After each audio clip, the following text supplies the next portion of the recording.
రోజు శ్రీమతి సోనియా గాంధీ గారు, శ్రీ మల్లికార్జున్ ఖర్గే గారు, శ్రీ రాహుల్ గాంధీ గారు ఆదిలాబాద్ పార్లమెంటు నియోజకవర్గానికి కాంగ్రెస్ పార్టీ అభ్యర్థిగా అత్రం సుగుణను ఈ ఎన్నికల బరిలో దించితే అత్రం సుగుణను గెలిపించడానికి కశ్మీర్ నుంచి కన్యాకుమారి వరకు 150 రోజులు 4000 కిలోమీటర్లు మండు టెండల్లో మంచు కొండల్లో నడిచి ఈ దేశంలో ఉండే దళితులు, గిరిజనులు, ఆదివాసీలు, బలహీన వర్గాల గుండె చప్పుడు విని ఈ దేశ ప్రజలకు న్యాయం చేయడానికి కంకణబద్ధుడైన మన అభిమాన నాయకుడు శ్రీ రాహుల్ గాంధీ గారు ఈ రోజు నిర్మల్ నియోజకవర్గానికి ఆదిలాబాద్ పార్లమెంటు నియోజకవర్గంలో వారు వచ్చిండ్రు. మీరందరూ నిలబడి పెద్ద ఎత్తున చప్పట్లతో మన నాయకుడు రాహుల్ గాంధీ గారికి స్వాగతం పలకండి. మిత్రులారా, నేను ఎక్కువ విషయాలు మాట్లాడాను.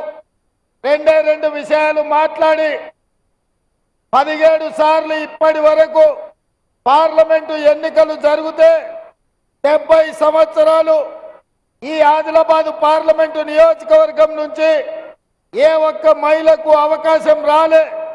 ఈనాడు శ్రీమతి సోనియా గాంధీ గారు ఆదిలాబాద్ నియోజకవర్గం నుంచి ఎట్టి పరిస్థితుల ఒక ఆడబిడ్డను, మీ తరపున కొట్లాడే గోండు బిడ్డను పార్లమెంటుకు తీసుకువెళ్ళాలి అని సోనియా గాంధీ గారి ఆదేశాలతోటి ఈనాడు అత్రం సుగుణను ఈ ఎన్నికల బరిలో దించడం జరిగింది.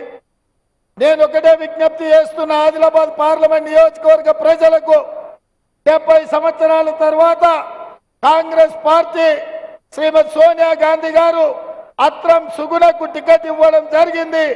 మీ తరపున తండాలలో, గూడాలలో, మారుమూల పల్లెల్లో ప్రజా సమస్యలు తెలిసి టీచర్ ఉద్యోగం చేస్తూ తాతలు, తండ్రులు రాజకీయ వారసత్వం లేదు, కేవలం పేదోళ్ళ సమస్యల మీద అవగాహన ఉండి పేదల తరపున కొట్లాడుతుందని నమ్మకం, విశ్వాసంతో కాంగ్రెస్ పార్టీ ఈరోజు అత్రం సుగుణకు టికెట్ ఇచ్చింది.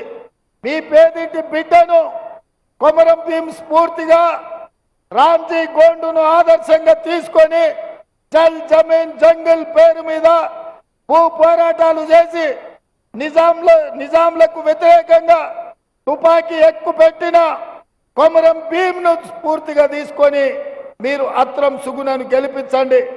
అందుకే మిత్రులారా, ఇవాళ మేమందరం ఇక్కడికి వచ్చింది.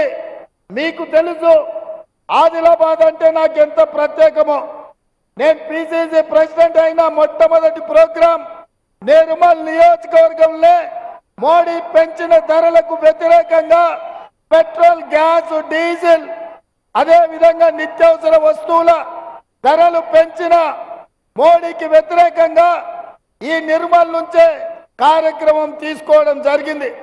ఇదే కాదు, ఆనాడు ఇంద్రవెల్లిలో ఈ కేసీఆర్ ప్రభుత్వానికి వ్యతిరేకంగా దళిత గిరిజన దండోర కార్యక్రమాన్ని తీసుకొని కేసీఆర్ ను గద్దె మీద నుంచి దించడానికి ఈ ఆదిలాబాద్ని అడ్డాగా చేసుకొని ఈ ఆదిలాబాద్ ఇంద్రవెల్లి నుంచే కేసీఆర్ పై సమర శంఖం ఊదినం.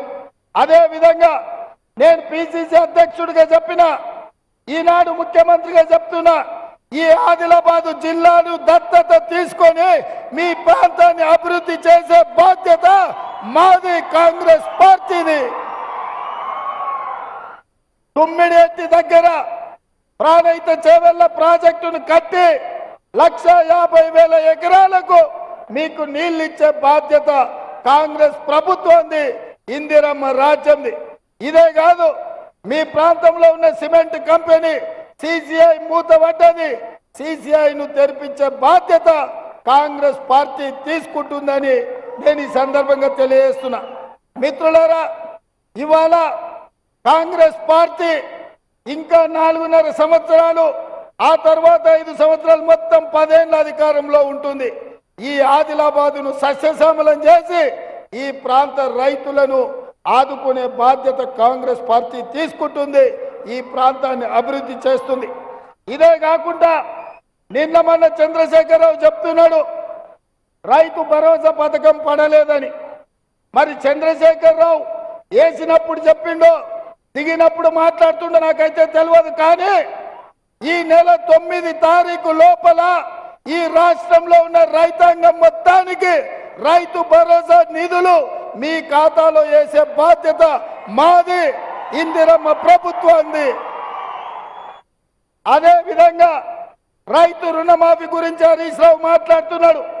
అందుకే ఇంద్రవెల్లి అమరవీరుల స్తూపం సాక్షిగా 15 ఆగస్టు లోపల ఈ రాష్ట్రంలో ఉన్న రైతాంగానికి మొత్తానికి 2 లక్షల రూపాయల రైతు రుణమాఫీ చేసి ఈ రైతులను ఆదుకునే బాధ్యత మన ప్రభుత్వం తీసుకుంటుంది. అదే విధంగా ఎన్నికల్లో ఇచ్చిన 6 గ్యారంటీలలో 5 గ్యారంటీలను అమలు చేసినాం.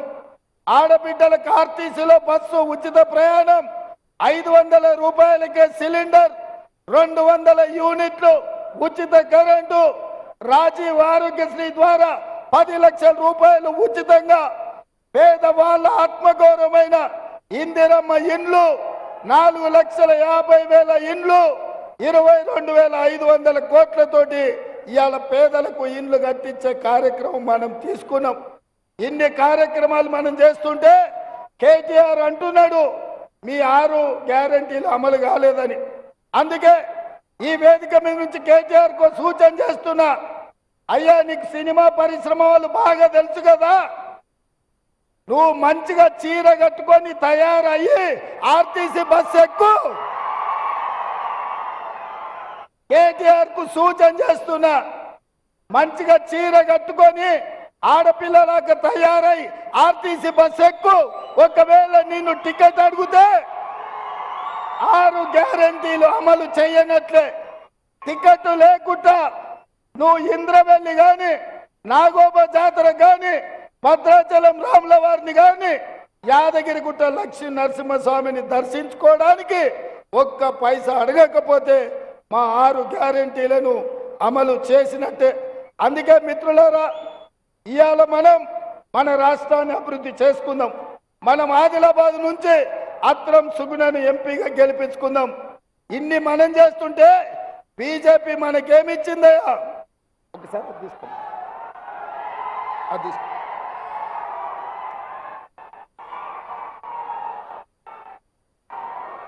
బీజేపీ తెలంగాణకి ఏమిచ్చింది? నేను మిమ్మల్ని అడుగుతా, బీజేపీ ఏమిచ్చిందంటే మీరు గాడిద గుడ్డ అనాలి. మోడీ ఏం తెచ్చిందంటే గాడిద గుడ్డ అనాలి. రెడీనా? Ready ready. బీజేపీ ఏమిచ్చింది? మోడీ ఏం తెచ్చిండు? బీజేపీ ఏమిచ్చింది?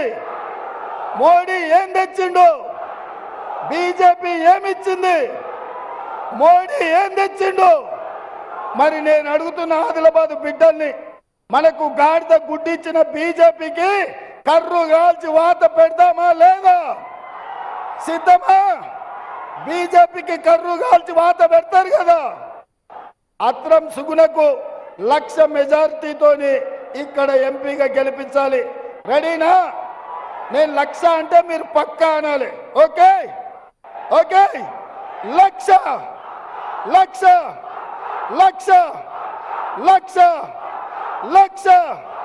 1,00,000 1,00,000 1,00,000